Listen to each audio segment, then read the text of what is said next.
Welcome everyone to Mail Fuzz TV. I am Peter, and today I'm going to be talking about Black Mirror Season 6, Episode 1. It's called Joan is Awful. So full spoilers for the episode as always.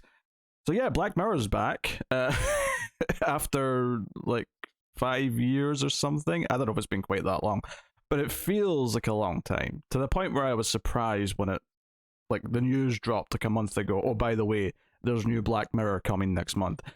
So wasn't sure what to feel going into it. Season 3 was exceptional. Season 4 had some good stuff. One amazing episode, some good stuff and some weak stuff. And 5 was alright. It wasn't great. It wasn't up to the show's heights, but there was some fun to be had. Although it was very divisive. I was more positive on, say, Striking Vipers than I feel like a lot of the internet was.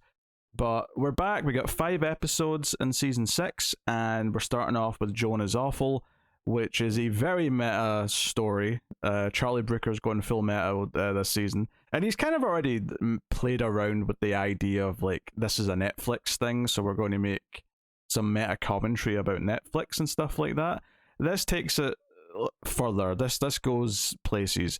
And it's the funny thing is the first it really breaks into chunks this episode, and the first 15-20 minutes it's very much just getting to know this character, and you're kind of waiting for what the Black Mirror turn is going to be. Because I did not look up what this episode was going to be. I have not looked up what any of the episodes are. I am going blind, so that I'm just taking it in and being surprised by whatever the concepts are.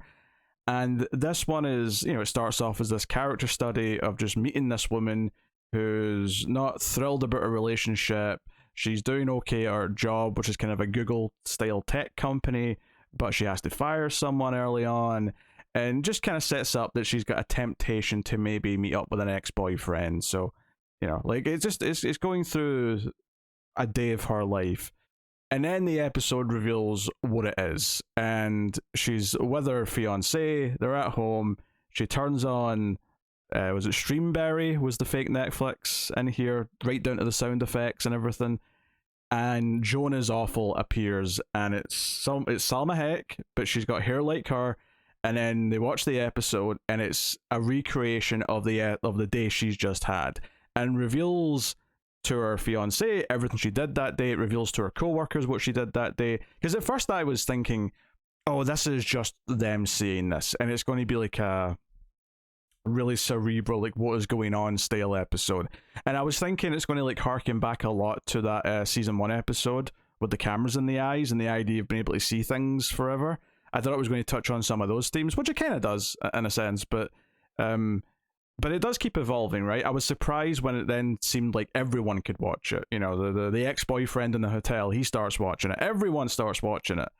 And I was like, okay, this is interesting. This is maybe dipping into some of that social media style, your whole life is on display for everyone all the time. That's what this is all kind of an analogy for. And then it kept going, and I like what it turned into when she eventually goes to the lawyer's office to try and see about suing Streamberry, because her life has been turned into something without her consent. And also, how did they do it this quickly? It was literally that day. Which I didn't think we were going to explain when they first, I was a fan of the concept when the show appeared and they started watching it. I thought, oh, this is interesting, but I didn't think they would get to the explanation of what was, how this was possible. I thought it was just going to be a mysterious science fiction-y thing, and we're just going to explore the fallout from it on her life and just, look at it from that perspective. But the way it goes into it is that then what the show is, or the episode is really about, and I kept having that thought in this episode, it kept pulling another layer where it didn't make everything I was thinking before invalid. All the allegories that it was doing for the world before that point, with social media, with being able to watch your life back, all those things were still valid, but then it unveiled the next thing, which was this was something that was possible because it was in the terms and conditions, and she did technically agree to it, even if she never actually read them. And the bigger thing, though, is what this dips into, is the idea of data collection, and the idea that apps like Google, like Netflix, build a profile for who you're supposed to be, so they can advertise products to you. If I have a nitpick actually about this scene with the lawyer, I do think they over explain it a little bit too much. You know, when she starts giving the examples of like, oh, you know how when you're talking about something and your phone's sitting there and then you look at the ads and sure enough, they're advertising the thing you were talking about. I do think that was maybe beating you over the head with it a little bit. I think, you know, I think we get it by that point. I don't think it had to be as spelled out like that. But that aside, like what this was dipping into is the idea that corporations are building these profiles, they're forming this fake version of you that they can advertise to, and then the question ultimately becomes like, is that just who I am, or is a real person here that is more important than just that sum of data that they've collected based on search history, based on whatever. In this case, it's less search history and more specific, just the phone's listening to her all the time. But it's those types of things that it's getting into. And it goes even more absurdly meta beyond that point, as you know, because I do appreciate that this played with its concept. Like once she realized, okay, there's nothing I can do about this, there's a little throwaway line from the lawyer where, well, first of all, they explain that Salma Hayek's not even in the show. She's just licensed out her image to Streamberry, and they're just doing this with AI, which also feels like a bit of commentary on just like content and the idea of filling up services with meaningless content. It's not art anymore. That subject obviously comes up here. In fact, if I have any other complaint about the episode, which, you know, if it's not clear by this point, I enjoyed this quite a bit. I thought it was fun. I thought it was poking at a lot of ideas, and it played with those ideas in fun ways. But if I have maybe one other small critique, is that maybe it does just pile on a little too much by the end of the episode. Where like once you're adding in this part of it, it's like, oh holy shit, like it's almost getting hard to focus on what the core point of this is. So it's a minor critique because I don't think it hurts it too much, but it was a passing thought I had by the time we started like piling on the extra meta stuff. And the twist that comes at the end, which felt like, okay, that's a fun idea on its own as like a story, but I don't know if it's necessarily the best idea for the episode that you're doing specifically. Although the more I thought about it, I kind of came around to it a little bit when I started to think about how it does add to the themes. So yeah, what actually happens from this point on? She basically, there's a throwaway line from the lawyer about it, they could basically make Salma Hayek do anything they wanted, right? I believe the phrase she uses is she could blow an orangutan and they can get away with that. So that gives our main character, Joan, who's having a nervous breakdown because everyone's looking at her, everyone's aware of what she's doing, she has no privacy, everything's on display. And again, that feels like it's tying into the idea of like social media and that we're always being watched even, you know, so even without your act of posting and consenting to information being out there, you're still kind of under the lens all the time. She decides to try and take the whole thing down. If she can't do it legally, then maybe she can make Salma Hayek want to have it removed by having her do something. Because by this point, it's been a few days and she's seeing the things that she's doing during the day play out, including trying to hook up with her ex-boyfriend, and then he gets all self-conscious because he's like, this is going to be in the show. So that like goes to this extreme end where she has an idea. She's going to try and piss off Salma Hayek by having her do something in the show that she won't be happy about our image being associated with. And I wasn't sure what she was going to do, but you see her buying a bunch of like burgers, and you're like, is she going to get fat? Is she going to try and make Salma Hayek be mad that she's like a fat version on TV or something like that? And then she takes some laxatives or whatever and decides to storm into a wedding right in the middle of the vows and takes a shit on the aisle. Which, you know, and I was enjoying this because it was like, it said, okay, here's this concept, here's this bind that she's in. She legally is told she can't do anything about it, but whatever she does ends up in the TV show. I really like this because if anyone who knows my taste when it comes to storytelling, I love when a set of rules are presented and then the characters have to try and figure out how to work in the confines of those rules. And her just doing something like this felt like a natural idea. It felt like a natural conclusion. Maybe not the specific shitting on a wedding, but the problem solving element of it I actually really appreciated. It's one of the more absurd like problems and solutions that I've ever seen in a story, but I enjoyed it. And sure enough, this does piss off Selma. She goes to her own lawyer and she's pissed. And I thought some of her dialogue was hilarious. She talks about, like, you know, it's not your face that's shitting, or sorry, it's not your asshole that's shitting. No, sorry, I'll correct that again. Because what made me laugh was, it's whose anus is it that's shitting? And the lawyer goes, it's Selma Hayek's anus that's shitting. Yes. And I got a chuckle at all that. And Salma Hayek goes to speak to her, and they form this plan. And this is where some of the, she's like, 100 years of cinema down the toilet so they could like just make content for their app, right? So you've got that.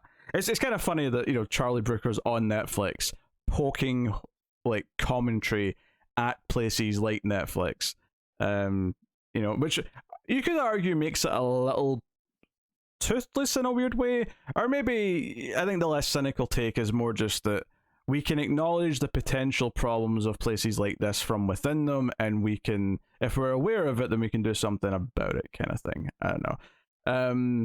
And we get this whole plan to go to the Netflix, or sorry, the Streamberry office and break in and kill the supercomputer that makes all the content. There's literally one, computer, the quantum computer, which they call the computer, which is the most silly, stupid sounding thing ever, intentionally so.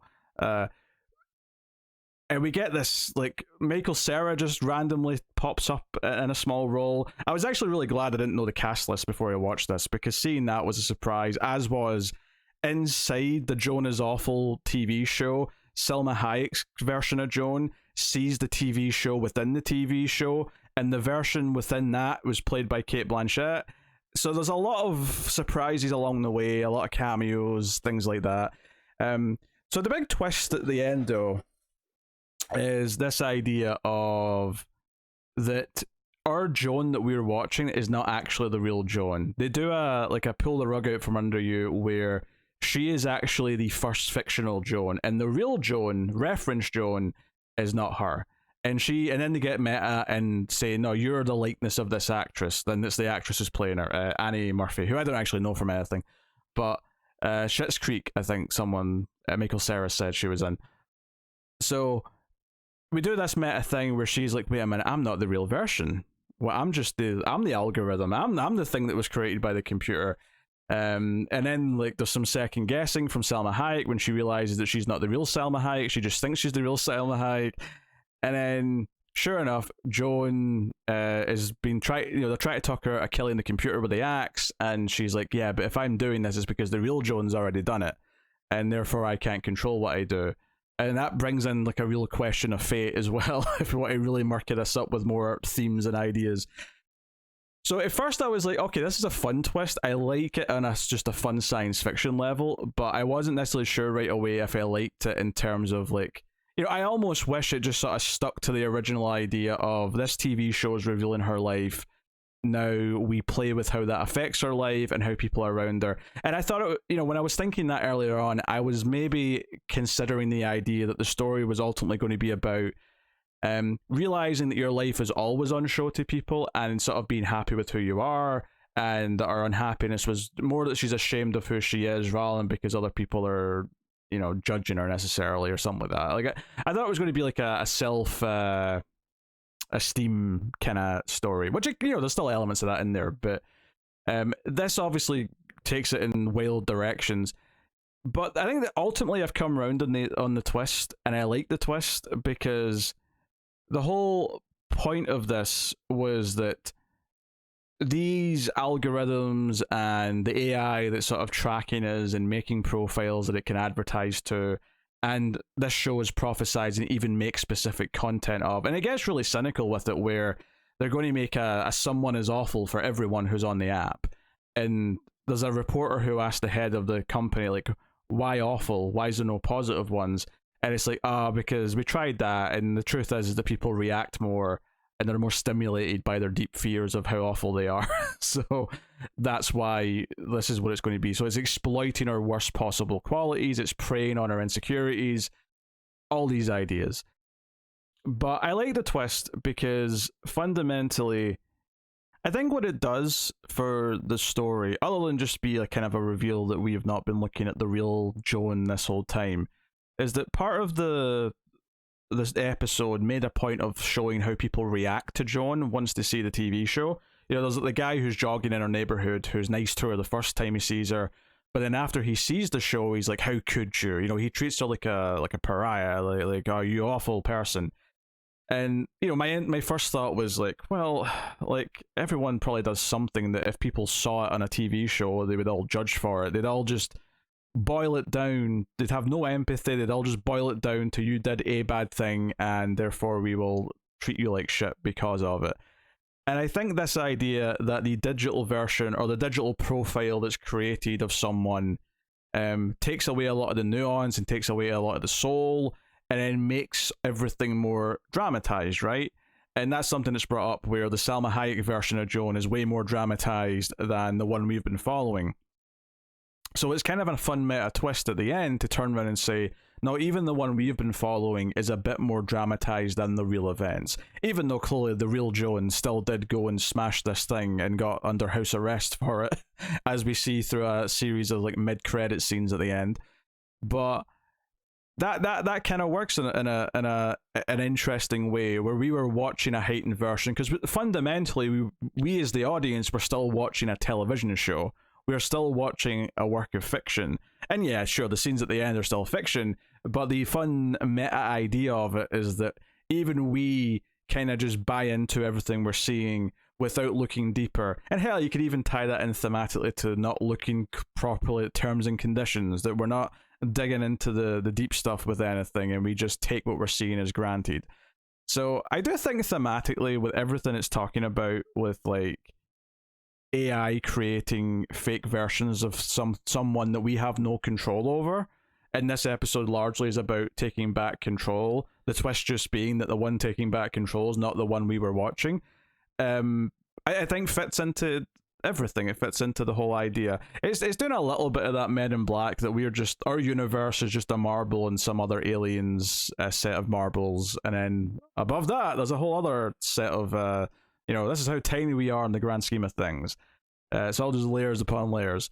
But I think it is saying a lot about your personal identity and how the modern world is trying to sort of simplify that, take what it can and simplify it, and now basically boil you down to a series of simple, well, numbers effectively, but and just churn out more content. It's the idea that they want to remove directors and writers and actors from the equation and just have the computer make stuff.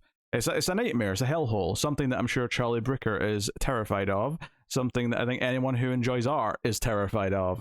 So yeah, I think all those themes appealed to me, and then the actual sort of playful way it almost feels like part of the reason why it's good that Black Mirror takes some years off, because I think it did struggle when it tried to do too many seasons too close together.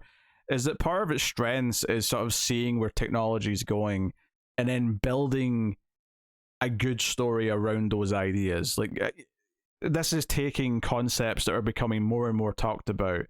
The idea of data collection, like digital profiles that are being made about someone based on what they do online, is not too new, but it's still relatively recent. But certainly all this discussion of AI replacing actual art is very like zeitgeist this year. It's very much like, if anything, it's impressive that this was probably wrote and shot over a year ago, and not that it would have been seen in the future. It was definitely something that was progressing at the time. But it just shows just on the pulse that Brooker and the people making the show are. And I think it made for a very relevant story, which I think will hold up as things go forward. Although the one thing that might kind of like date it, and not necessarily in a bad way, just in a sort of this is a snapshot of a time period way. It's like this is the fears of where these ideas and how society is running is going.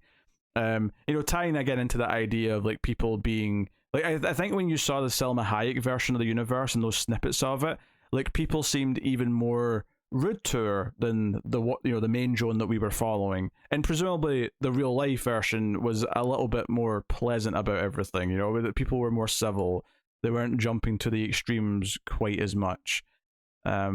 So it's that idea that when you try and boil something down to the basics for recreation, you end up heightening the drama and taking away all of the nuance. And that's kind of what, the twist is. And we see that real Joan's going to be happy at the end. Seemingly, she's doing better in therapy.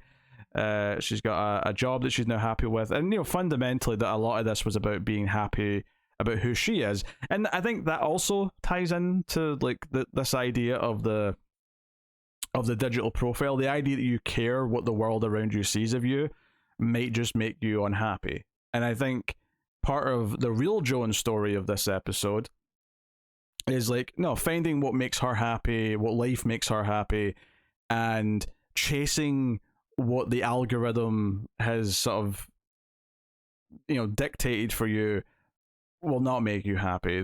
Like, not that necessarily people do that in the strictest sense, but again, it's all very heightened from real life. So no, I think all that stuff is really good, because I think you sympathize with Joan to a point, because you see kind of like, she's forced to fire someone, and then some of the entrapment that's in this, like, she gets fired for technically breaking an NDA because it was on the show, but she never did that. If anything, Streamberry spying on everyone with their phones and revealing secrets like that would cause a lot of legal troubles. But that doesn't work for, obviously, what the episodes try to do story-wise. It presents this as this almost comically, like, unbeatable, like, corporate machine, effectively. Except with an axe directly to its brain. Of course, that does the trick, as it always would. So no, I think it's a fun episode. I got a good chuckle out of the wedding stuff and some of the back and forth with Hayek and our main Joan. The idea of, because Netflix even do that thing where they pick different like images for the display. When you're browsing Netflix and you see all the thumbnails, it has like a series of different thumbnails, and it'll pick one based on which one it'll think will appeal to you specifically. So and people have shared some of these images where you get some like Netflix thumbnails that'll almost try and disguise something as something it isn't to appeal to someone. So an obvious example might be, oh, there's a Captain America movie, but the profile that it's on, the person who's using Netflix, let's say it's a young woman who watches a lot of cheesy romance stuff, so they might give like a thumbnail of just Chris Evans looking handsome, as opposed to actually seeing him in the outfit. Alternatively, there might be a rom-com and there's like a guy who watches a lot of action movies browsing Netflix. You'll get like whoever the recognizable star is and what looks like an actiony like thumbnail, but it's not really. Like, it'll try and skew to appeal to the audience. So in this entire idea of like it just generating content itself for the specific audience member is like the extreme, that's the science fiction end of it. That's where it's going. Well, and hopefully it remains science fiction. I'll just say that. Hopefully it remains science fiction. So yeah. No, I enjoyed all the jabs. It felt like I had a lot of things to say about these subjects. But without sacrificing the humanity part of it and saying something about the humans that are falling victim to all these things and that have to navigate the world with all these things surrounding them. It never lost sight of the heart of it and the character at the center. And it even had a kind of a happy ending, basically. But it had all these commentary beats about all these ideas as well around it. And that's when Black Mirror is doing things well. So I like this. This felt like it kind of belongs in the same lineage as the one with what was that called? The one with the app where you rate everyone. With was it Bryce Dallas Howard who was in that one? It made me think of that more by the end than say the one with the cameras in the eye. Only Have Eyes for You? No, that's not what it was called. I can't remember. All the titles have left my brain. But in fact, you know what?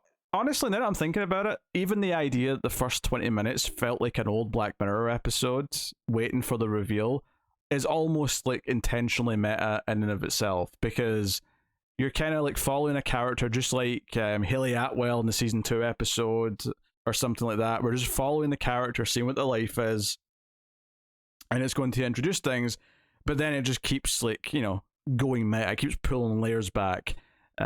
So no, it's a very very inventive episode, if nothing else. But I think most of what it's saying adds up for what it's trying to say, and it's entertaining as a result. And plus, it's an hour long, just under an hour. I think it's paced very well. It was a very easy watch. Hopefully, the rest of the episodes can keep up this momentum. Obviously, I'm expecting very different tones. I'm sure there'll be at least one absurdly dark episode, because that seems to be the format almost with these seasons now, is that we have to have kind of this upbeat social commentary episode. There's probably going to be a more romantic episode, and there's going to be at least one dark episode.